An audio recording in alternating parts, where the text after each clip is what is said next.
Avec Excel 2013, sachez que vous pouvez copier et coller les éléments que vous souhaitez à partir d'un tableau. Vous avez de nombreuses options de collage spécial qui vous permettent de coller uniquement les mises en forme, uniquement les valeurs, ou bien les valeurs sans les formules. Donc je vais sélectionner l'intégralité de ce tableau.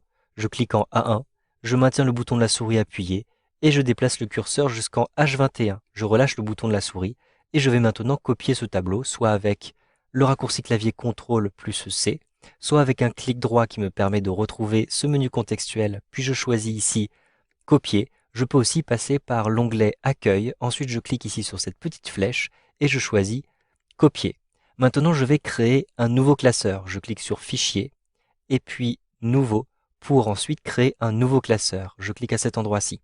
Maintenant, j'ai une nouvelle feuille qui apparaît à cet endroit-ci dans une nouvelle fenêtre. Je vais d'ailleurs ici la repositionner pour que nous puissions bien la voir. Ensuite, je vais coller mon tableau en A1.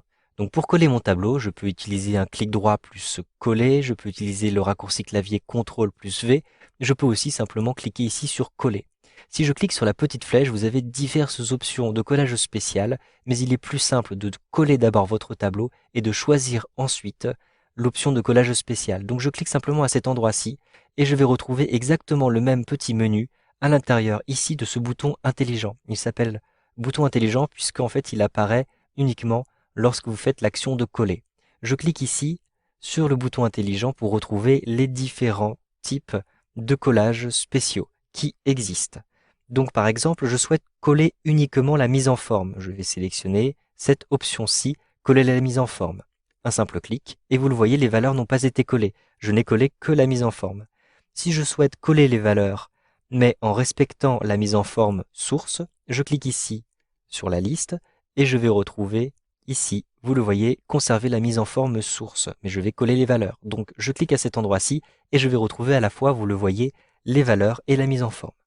Cependant, je n'ai pas conservé la largeur de mes colonnes, puisque ici, par exemple, pour les régions, je n'arrive pas à voir l'intégralité de certains noms de régions. Je vais donc cliquer à nouveau dans le bouton intelligent et choisir à cet endroit-ci conserver les largeurs de colonnes source. Un simple clic et vous le voyez, je vais avoir automatiquement un collage avec les valeurs, la mise en forme et la largeur des colonnes qui sont respectées. Je vais même retrouver les différentes formules qui ont été utilisées. En effet, par exemple, dans cette colonne G, j'ai une recherche qui a été faite sur une autre feuille de mon fichier qui s'appelle client.xlsx.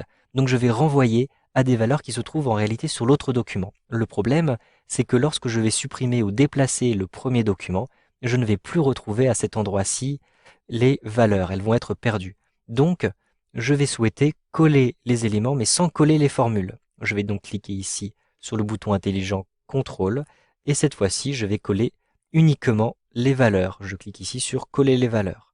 Si je me rends maintenant ici à l'intérieur de la colonne G, je me rends compte que je n'ai plus de formule puisque j'ai uniquement ici, vous le voyez, les valeurs. Vous avez aussi la possibilité de combiner à la fois les mises en forme de valeurs et les valeurs sans les formules. Il vous suffit de cliquer à nouveau ici sur le bouton intelligent et de choisir cette option-ci. D'ailleurs, je vais vous montrer rapidement que vous pouvez gagner du temps, puisque lorsque je positionne le curseur de la souris à cet endroit-ci, vous avez une petite bulle et vous avez en face, vous le voyez, la lettre E entre parenthèses. C'est un raccourci clavier. Donc en réalité, lorsque je suis sur mon tableau et que j'appuie sur la touche CTRL, puis sur la touche E, puis sur la touche Entrée, je vais, vous le voyez, coller mon tableau en respectant la mise en forme des valeurs. Maintenant, je souhaite effectuer un collage un petit peu spécial pour effectuer une opération. Je souhaite multiplier les quantités par les valeurs pour obtenir la valeur des achats. Je vais donc pour l'instant supprimer cette colonne-ci qui ne m'est pas utile. Un clic droit, puis supprimer. Je me rends maintenant sur le premier document. Je sélectionne le premier document et je vais sélectionner ensuite ici les quantités, donc de D2 jusqu'à D21. Maintenant, donc bien de D2 jusqu'à D21, comme ceci. Ensuite, avec un clic droit, je vais choisir copier tout simplement. Je peux aussi utiliser CTRL plus C. Je me rends maintenant dans le deuxième document à cet endroit-ci et je vais effectuer un collage spécial. Pour faire mon collage spécial, je sélectionne ici D2, ensuite un clic droit et je choisis ici collage spécial. À l'intérieur de ce menu qui apparaît, je vais sélectionner à nouveau collage spécial. J'ai d'ailleurs un raccourci clavier, CTRL plus ALT plus V. Un simple clic. J'ai maintenant une nouvelle fenêtre qui apparaît. Dans cette fenêtre, vous reconnaissez les différentes options que je vous ai déjà montrées. Coller les formules, coller les valeurs, coller les formats, mais vous en avez davantage puisque vous pouvez coller aussi les commentaires ou bien les éléments de validation. Vous pouvez aussi tout coller sauf les bordures ou bien conserver le thème source, la largeur des colonnes, etc. Vous pouvez aussi effectuer des opérations. Donc ici, je souhaite multiplier les quantités copiées avec les valeurs qui se trouvent à cet endroit-ci. Donc je vais choisir multiplication. Ensuite, cliquez simplement sur OK. Et donc vous allez voir ici que les éléments, par exemple ici j'ai 25, eh bien ces éléments vont être multipliés puisque maintenant j'ai 75. En effet, j'avais une quantité de 3. Donc la multiplication a bien été effectuée grâce au collage spécial. Vous savez donc maintenant comment copier et coller des valeurs avec Excel 2013.